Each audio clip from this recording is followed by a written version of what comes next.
Dalam kupasan kali ini, kita akan sama-sama meneroka satu kerangka Islam untuk memahami dan menyokong anak-anak autistik.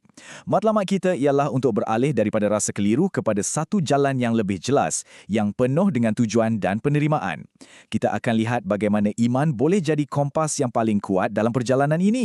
Baiklah, ini dia plan perjalanan kita. Pertama, kita akan sentuh tentang bagaimana Islam melihat kepelbagaian neuro. Kemudian, kita akan lihat toolkit rohani untuk ibu bapa. Selepas itu, kita akan bincang cara menyesuaikan ibadah, membina persekitaran yang positif, dan akhir sekali, kita akan fahami konsep tanggungjawab dan tujuan dari sudut pandang Islam. Okey, kita mulakan dengan perkara yang paling asas sekali, iaitu mengubah cara kita berfikir. Kita perlu beralih daripada pandangan masyarakat yang kadang-kadang salah kepada pemahaman yang berakar umbi daripada iman kita. Realitinya, banyak keluarga berdepan dengan tekanan sosial dan salah faham yang langsung tak selari dengan ajaran Islam. Disebabkan stigma ini, ada yang sampai sorokkan anak atau lebih teruk lagi, pergi cari bomoh padahal apa yang mereka perlukan sebenarnya adalah sokongan. Jadi, dekat sinilah letaknya perubahan minda yang paling besar. Daripada kita fikir autism ni satu benda yang perlu disembuhkan, kita lihat ia sebagai sebahagian daripada ciptaan Allah. Ia bukan lagi tentang ketidakupayaan, tapi lebih kepada kebolehan yang berbeza. Cara pandang macam ni sangat penting untuk membina identiti dan keyakinan diri anak tu. Dan konsep ni sangat cantik selari dengan ajaran Islam, iaitu akhlak. Ia mengajar kita yang kepelbagaian neuroh ni bukanlah satu kecacatan. Sebaliknya, ia adalah sebahagian daripada sifat semula jadi seseorang yang Allah dah tetapkan. Satu ekspresi unik dalam ciptaannya. Okey, bila kita dah faham dan terima kepelbagaian neuro ni, soalan seterusnya, macam mana pula dengan ibu bapa dan penjaga? Bahagian ni kita akan fokus pada toolkit rohani yang boleh mengubah perjalanan yang mungkin penuh ketakutan kepada satu perjalanan yang penuh dengan rahmat. Satu perkara yang kita nampak berulang kali dalam perkongsian ibu bapa ialah mereka yang paling tabah sentiasa berpegang pada tiga tonggak rohani ni. Mereka sedar yang kekuatan dan kejayaan sebenar datangnya daripada Allah. Doa ni sangat mendalam. Ia bukan sekadar permintaan, tapi satu peringatan berterusan untuk kita sentiasa memohon petunjuk Allah dalam setiap langkah, baik untuk anak kita maupun untuk kekuatan diri kita sendiri. Dan yang menariknya, iman tu bukan setakat doa umum je. Ia jadi sangat praktikal. Bila anak-anak nampak ibu bapa mereka solat istikharah sebelum buat keputusan besar atau solat syukur bila dapat berita baik, iman tu bukan lagi benda abstrak. Ia jadi sebahagian daripada cara hidup. Baiklah, dengan asas rohani yang kuat, sekarang kita boleh tengok pula macam mana kita nak jadikan iman tu sesuatu yang menenangkan dan menghubungkan bagi anak kita. Inilah soalan yang paling penting kan? Macam mana kita nak buat amalan-amalan agama kita yang indah ni dirasai macam satu pelukan yang menenangkan, bukan satu bebanan atau halangan untuk mereka? Kuncinya ada dua, penyesuaian dan konsistensi.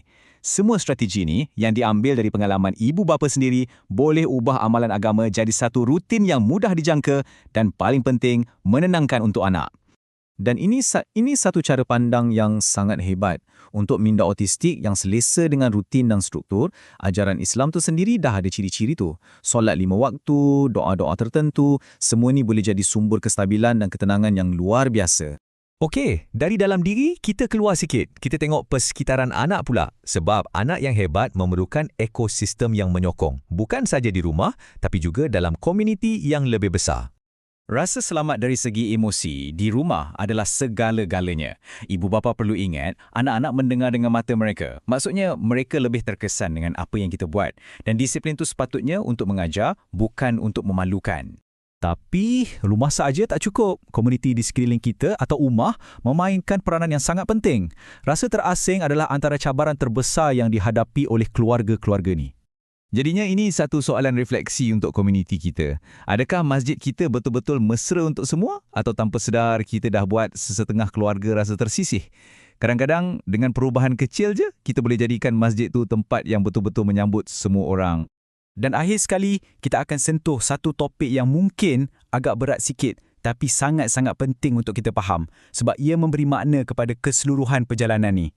Selalu orang tanya, adakah anak autistik ni dikira berdosa kalau tak solat? Jawapannya tak semudah ya atau tidak. Semuanya berbalik kepada prinsip taklif, iaitu konsep tanggungjawab dalam Islam. Dan di sinilah cantiknya sifat belas kasihan dalam Islam. Konsep taklif ni bukan hitam putih. Ia dinilai berdasarkan keupayaan unik seseorang atau istita'ah. Ia bukan soal lepas atau tak lepas, tapi soal menyesuaikan tanggungjawab ikut kemampuan dengan penuh rahmat. Fokusnya pada usaha dan penyertaan, bukan kesempurnaan. Jadi, jangan kita salah faham. Ini bukan nak bagi lesen untuk tak buat ibadah. Sebaliknya, ia adalah untuk memberi tujuan, struktur dan satu jalan untuk mereka berhubung dengan Allah mengikut kemampuan mereka. Ini memberi mereka maruah dan rasa pemberkasaan.